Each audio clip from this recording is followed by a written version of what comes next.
And we're going to be discussing in this final session about the role as far as vasculitis and biologic therapies. Just a brief mention as far as I will be referring to clinical trials in the presentation for which we receive study drug from industry. So where do we stand in 2013 with the role of biologic therapies in vasculitis? And I think for certain forms of vasculitis, and specifically granulomatosis with polyangiitis Wegener's, microscopic polyangiitis, and to a lesser degree cryoglobulonemic vasculitis, biologic agents have been a valuable treatment option. And based upon this success, interest in biologics and vasculitis has remained very high in terms of whether they may interrupt pathophysiologic mechanisms involved in disease, and in so doing have clinical benefits in which we might receive a reduction of disease relapses, a decrease in glucocorticoid requirements, and hopefully ultimately provide a therapeutic alternative to our current treatment approaches. So publications in biologics and vasculitis continue to increase, but one of the things that we do need to recognize is that most of these do consist of case reports and case series. And before using a biologic in clinical practice, we have to broadly examine what are the benefits, the risks, and the goals of using these therapies in our patients. As we're considering these goals, we also have to weigh certain parameters, and this includes what is the effectiveness of our current standard therapies, for which many of our diseases are quite effective. What are the goals that we're having for using a biologic agent in a specific patient, and what is the strength of the safety and efficacy data in that setting? Does it come from a randomized trial, a prospective open-label study, or retrospective reports? And really for all of these, we have to evaluate the numbers being studied, the outcome measures that were being used, the use of concomitant therapies, the length of follow-up, and the safety experience. In today's discussion, I'm going to examine the data in two of the more common forms of vasculitis, and again, where there has been the most published data, that being in giant cell arteritis and granulomatosis with polyangiitis Wegener's. Now, in focusing first on giant cell arteritis, as we have really done in other settings, we recognize that our standard therapy, really since the time that cortisone was first discovered and utilized clinically at the Mayo Clinic, that the standard therapies have consisted of prednisone and aspirin. And I think one of the things that we as rheumatologists and clinicians have found discouraging is that so many years later, these continue to be our standard therapies. We know that these result in an improvement of symptoms and, importantly, a reduction in blindness, but their downsides include the frequency of relapse, which can occur in anywhere from 3/4 to 90% of our patients, and the high rate of toxicity, particularly in the older individuals who are affected by this disease. Because of this, we have continued to seek out treatment alternatives that consist of both conventional immunosuppressive agents as well as the increasing role of biologic therapies. As we have sought to try and utilize biologic therapies, we have studied these based upon what our hypotheses have been regarding the mechanisms involved in disease. And there has been evidence dating back to the 1990s to support that giant cell arteritis is an antigen-driven disease, in which macrophages, dendritic cells, and T lymphocytes appear to play a seminal role in the cause and pathogenesis of disease. There has also been evidence of tissue production of pro-inflammatory cytokines in temporal arteries, including from studies from the Wine and Garanzi laboratories and also from the laboratories of Maria Cid over in Spain. And specifically, TNF has been an area of intense interest, as this became one of the first methods of intervention that we had biologically in rheumatology. Now, following some very encouraging case series, it was clear that a randomized trial was in order to really determine what the safety and efficacy of these agents were. And this was a study conducted by our colleague Gary Hoffman, which was a multi-center trial that sought to examine the role of infliximab in giant cell arteritis. This study enrolled 44 patients who had newly diagnosed giant cell arteritis, all of whom received prednisone and then were randomized to either receive placebo or infliximab given at 5 milligrams per kilogram every 8 weeks. The primary endpoint of this study was the proportion of relapse-free subjects through week 22, with the safety endpoint of the incidence of adverse events. Now, unfortunately, this was found to be a negative study in which infliximab provided no improvement in the rate of relapse-free survival through week 22, and there was no difference in the cumulative prednisone dose. Of additional concern was a safety signal in which there was a higher rate of infection seen in those treated with infliximab, recognizing again that all of these patients were treated with standard high-dose prednisone. There are strengths and limitations that are recognized within this study. This was admittedly a small study, and the dose of infliximab could have potentially missed a modest effect. However, given the concern with the rate of infection, there's not evidence to support trying to look at this with larger doses of infliximab, given these negative results in the rate of infection. So there was evidence to support that infliximab did not, unfortunately, provide benefit in the treatment of giant cell arteritis. Now, this negativity was further supported by a concurrent study in polymyalgia rheumatica, which was published in the same Journal of the Annals of Internal Medicine by Carlos Alvarani and colleagues. This was a study that involved 51 patients with newly diagnosed PMR who were treated with prednisone 15 milligrams per day and then also received concurrent infliximab 3 milligrams per kilogram at weeks 0, 2, 6, and 22. In looking across a wide variety of parameters as far as relapse, proportion off steroids, duration of prednisone, and adverse events, there was once again no difference between infliximab and placebo. So therefore, similar to what we saw in giant cell arteritis, infliximab did not provide benefit in the treatment of polymyalgia rheumatica.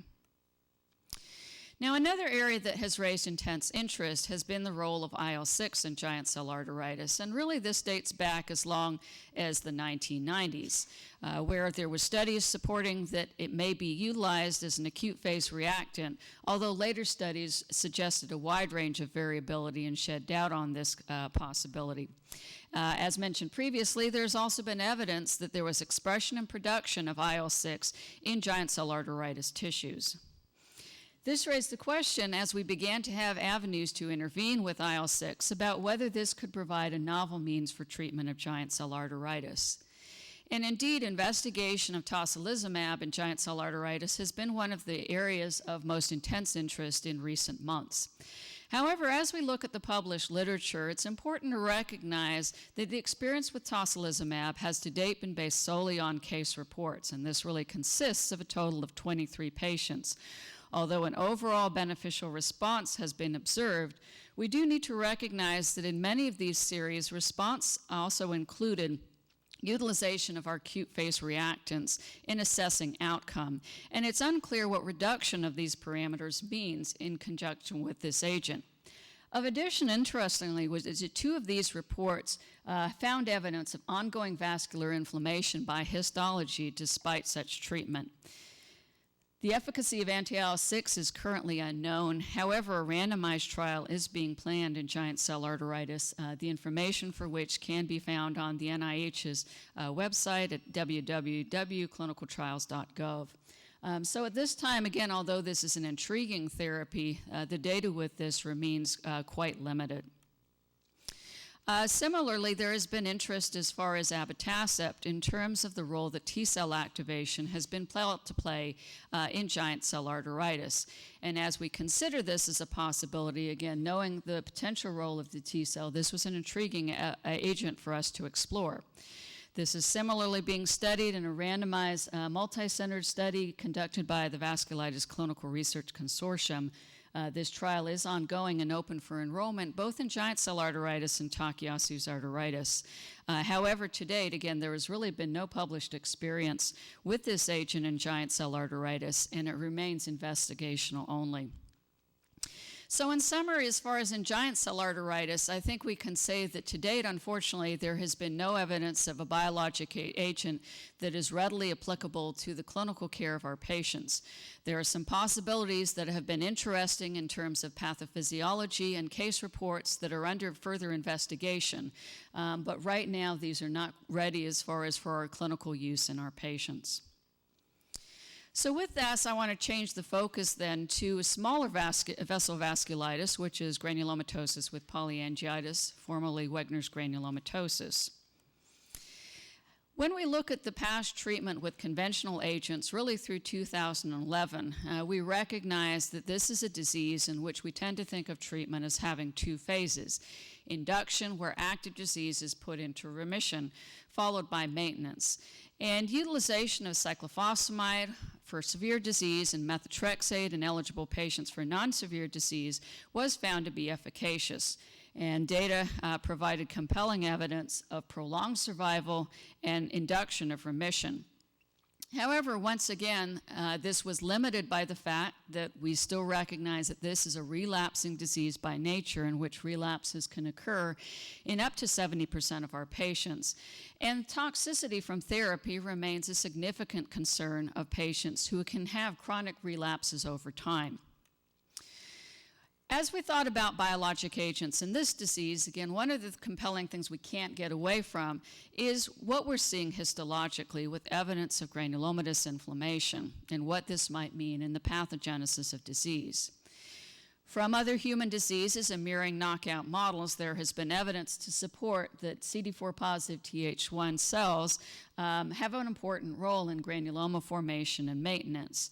And as we again began to have the opportunity for anti-TNF inhibition, the question arose about whether providing this inhibition might provide benefit in this disease. This was the rationale for the study of Etanercept in GPA, and this was an important trial in which patients were treated with standard induction maintenance therapy and then adjunctively were randomized to receive either Etanercept or placebo. In this study of 180 patients, where the objective was to determine whether Etanercept was able to sustain remission better than placebo, unfortunately this was found to not make any difference, and the rate of sustained remission greater than 6 months was no different between Etanercept or placebo. This therefore provided evidence that Etanercept really should not be used in the treatment of GPA. Now, a question that could be raised, as was brought out in Dr. Culver's discussion, is this is a granulomatous disease in many ways, and similar to what we see in Crohn's disease, could other anti-TNFs that are based more upon a monoclonal antibody design be more effective than what we saw with the Etanercept? The largest study to date that has been formed to examine this was conducted in the United Kingdom, in which 32 patients were treated with infliximab either on top of standard therapies or in patients with refractory disease where this was added. As these patients did receive conventional agents, not surprisingly, 88% achieved remission, 18% relapsed. And potentially of greatest concern, though, was the 6% mortality rate and once again a 21% rate of serious infection. So although I think it's appropriate to say that there really has not been an adequately powered study in monoclonal antibody-based therapies, the current evidence really does not support the use of any anti-TNF agent in GPA. Now, the other mechanism, of course, that we've had great interest in is the presence of ANCA, or anti-neutrophil cytoplasmic antibodies, and what this may mean in disease. And although there is evidence both for and against a primary role in pathogenesis, the presence of ANCA being ultimately produced by plasma cells and the progenitor B cell began to raise the question about whether interference through this pathway through the B cell provided a means for therapeutic intervention. And this was the rationale, of course, for the study of Rituximab initially. After promising open-label studies, there have been randomized trials that have been performed. This was a study that ultimately led to the FDA approval here in the United States. And this was a study in which patients who had severe GPA were randomized to either receive cyclophosphamide followed by azathioprine or rituximab, which was given according to the lymphoma regimen, 375 milligrams per meter square per week for 4 weeks. There were important exclusions within this trial, and that the sickest of the sick were not included. So patients who had a creatinine of greater than 4 or who were on mechanical ventilation were excluded. This trial was designed as a comparative trial as far as where we were looking to see was rituximab as effective as cyclophosphamide, and the primary endpoint was being in remission and off prednisone at 6 months. Based upon this, rituximab was found to be as effective as cyclophosphamide, and in a sub-analysis where this was broken out, looking at those patients who were enrolled at the time of a relapse, there was evidence to support that rituximab may be more effective. In looking at the safety experience, the rate of adverse events was similar between rituximab and cyclophosphamide, likely related to, again, the role of high-dose prednisone and the presence as far as disease-related complications, together with the fact that we utilize cyclophosphamide much more safely than previously.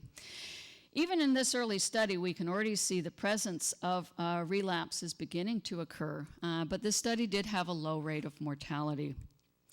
So for remission induction, rituximab was found to be as effective as cyclophosphamide, and as I mentioned, this was the basis for FDA approval of this agent for GPA and MPA in April of 2011. Now, another study that was published in the same New England Journal of Medicine was from the European Vasculitis Study Group. This was an important trial also. It was designed in comparison to the other study as a superiority trial in which they were seeking to see whether rituximab was actually more effective than cyclophosphamide.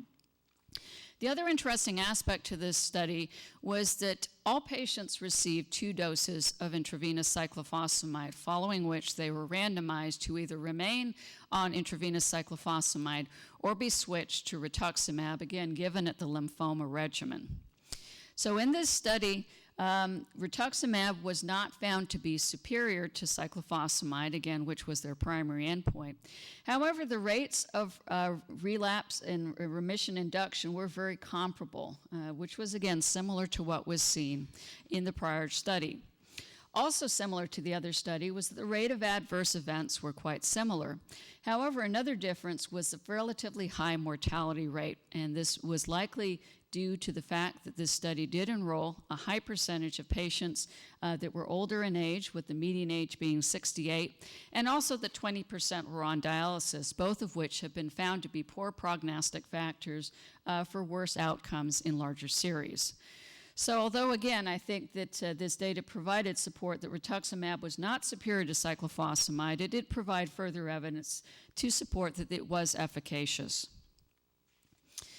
So what can we say? In terms of remission induction, I think these data provide evidence that rituximab is as effective as cyclophosphamide for remission induction of severe disease. Well, the question is, does this mean that it should be used to induce remission in everyone? And the answer is no. There is really not strong data for use in all populations. And if we look sort of at a schematic as far as the strength of evidence from use going from stronger to weaker, I think we can say, again, the setting and where this has the greatest provision of use would be in the patient who has relapsing severe disease, and then secondly, potentially for newly diagnosed severe disease, and then at the weakest end of the spectrum, those patients who were excluded from the RAVE trial, who again had the most fulminant disease with rapidly progressive glomerulonephritis and on mechanical ventilation. So again, these are factors that we have to consider as far as whether we're going to utilize rituximab for remission induction in our patients. So what about the other question about, I've made the decision to go ahead and treat my patient with rituximab, what do I do after that? And this, of course, gets at the concept of remission maintenance after rituximab induction. As was even seen in the earlier data, relapses do occur after rituximab, and that's been seen in larger series as well. So determining a plan for remission maintenance does need to be considered in each patient. The options we can consider clinically are to utilize a conventional maintenance agent such as methotrexate, azathioprine, or mycophenolate mofetil. We could consider scheduled repeat rituximab infusions, which raises the question about how often and how much. Or we could consider close clinical observation and retreatment with rituximab should a relapse occur. So what can we say about what has been learned about these questions from the published literature? And the 2 series that I'm just going to discuss with you are actually both published in the same Arthritis and Rheumatism journal in 2012. This was a series from Ulrich Speck's group at the Mayo Clinic, which was a single-center observational study of those who had received 2 or more rituximab courses. This consisted of 53 patients who received a total of 233 courses of rituximab, and the reasons for retreatment were either based upon relapse or retreatment after B cells were repleted. The median number of rituximab courses was 4, although there was 1 patient that received up to 12 courses. So again, a small number, but we do have some experience with retreatment in this disease. All but 9 of these courses consisted of full recourse as far as the full lymphoma regimen once again. But there was no evidence of resistance over time to rituximab. The toxicity included 2 deaths, one of pneumocystis, which again reminds us that even with rituximab therapy, pneumocystis prophylaxis is extremely important. 1 patient with AML, and they also made the observation of late-onset neutropenia with rituximab therapy. There was a decline in immunoglobulins noted, but this was not tied to infection occurrence, and this was not measured in all patients. There are strengths and limitations to these data. Once again, this is retrospective, and only those with relapsing disease not controlled with standard therapy reported. But it did provide important data on the experience with multiple infusions, which I think is something we're all interested in learning more about. The other study came from David Jane's group in England, which was a retrospective study in 73 patients, which in a sense compared 2 different points of time. 2002 to 2006, where patients were treated again with the lymphoma regimen of rituximab, and they were followed until the time of a relapse. And from 2006 onwards, where they again received rituximab, but then received scheduled retreatment of 1 gram every 6 months for a total of 2 years. In looking at the outcome of each of these 2 groups, in those who again were just treated and followed until relapse, 85% relapse, which again is the reason why we're talking about what to do after relapse, and this series demonstrates that. Those who remained in remission was 60% at 12 months, 20% at 24 months, and then 10% at 48 months. Again, this is important because this tells us that those who relapse may be anywhere from months to potentially years when this may occur. So there is a wide range after treatment with rituximab therapy. And also of note was that almost a third of patients who relapsed were still found to be B-cell depleted. So B-cell depletion and repletion was not found to be a meaningful marker in this study. In looking at the outcome of those who received scheduled retreatment, 12% relapsed within the 24 months while they were on scheduled rituximab treatments, and 21% relapsed after the rituximab was stopped at 24 months, which again tends to have a suggested lower rate than what was seen in the other group. There was, however, a trend towards lower immunoglobulin levels, although the clinical significance of this was unclear. Similarly, this study also has strengths and limitations. Once again, it's a retrospective study, which is actually over 2 different time points. So there really was a lot that was learned about this agent during this period of time. There was a fairly high rate of incomplete follow-up on a number of these patients. They also received concomitant therapy. However, it does start to provide some insights on the experience with scheduled infusions, although not enough to really completely guide us at this time. So in thinking about remission maintenance, I think we can see that there are still many areas of uncertainty. Can we say that scheduled rituximab is better than a conventional maintenance agent at this time? And I think the answer to that is no. If the decision is made to use a scheduled rituximab regimen, again, we still don't have a lot of sense as far as how often these infusions should be given and potentially what dose. Again, you saw there as far as differences between where people received a full course versus 1 gram. And there's been a study over in France which actually utilized 500 milligrams, which we're still waiting on the full data from. Are there markers that can guide us when to retreat? And we would love to be able to have something like this because right now we really don't. And when can scheduled rituximab ultimately be lengthened out or stopped? Again, if we reflect on the fact that a number of these patients are going to be in their 40s or younger, how long are we going to be giving them rituximab, and is there a point at which time we can start to lengthen this? And again, these are the questions that are currently unknown but are under active investigation. So what do we do until the time when we have those answers? And our current clinical decisions are ultimately individualized for our patients based upon what their past treatment history is, the toxicity to treatment that they've had, what their relapse history has been, and the amount of damage that they've had from past disease, and therefore the need to avoid relapse. And again, this will come into play as far as whether you consider using a conventional maintenance agent or rituximab, and rituximab for potentially how frequently. So in 2003, again, I think we can see that the schematic has changed, where when we think about our induction and maintenance therapy, rituximab certainly comes into play. And the factors we consider in determining our treatment approach includes the level of disease severity, whether this is initial disease or relapse. But we still ultimately have to think about maintenance, in which we weigh our medication contraindications and our past treatment history. So in summary, in reflecting on the use of biologic agents in vasculitis in 2013, clearly rituximab in GPA and MPA has been important in showing us that biologic agents can have the potential for efficacy in vasculitis.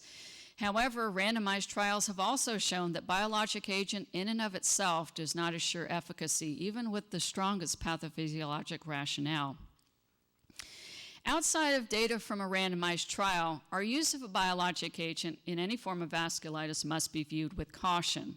We do need to always weigh the effectiveness of our current standard therapies, consider the body of evidence supporting safety and efficacy, and assess the goals of what we're trying to achieve in our patient by using a biologic agent. So biologic agents have been beneficial in certain vasculitides. In clinical practice, though, we must weigh the use based on risks and benefits based upon our data and goals. However, the investigation of biologic therapies is essential and remains a very exciting realm in which we're continuing to pursue. So with that, I'd like to thank you. I'm happy to answer any questions. And again, I want to thank everyone for being here at this Biologic Summit.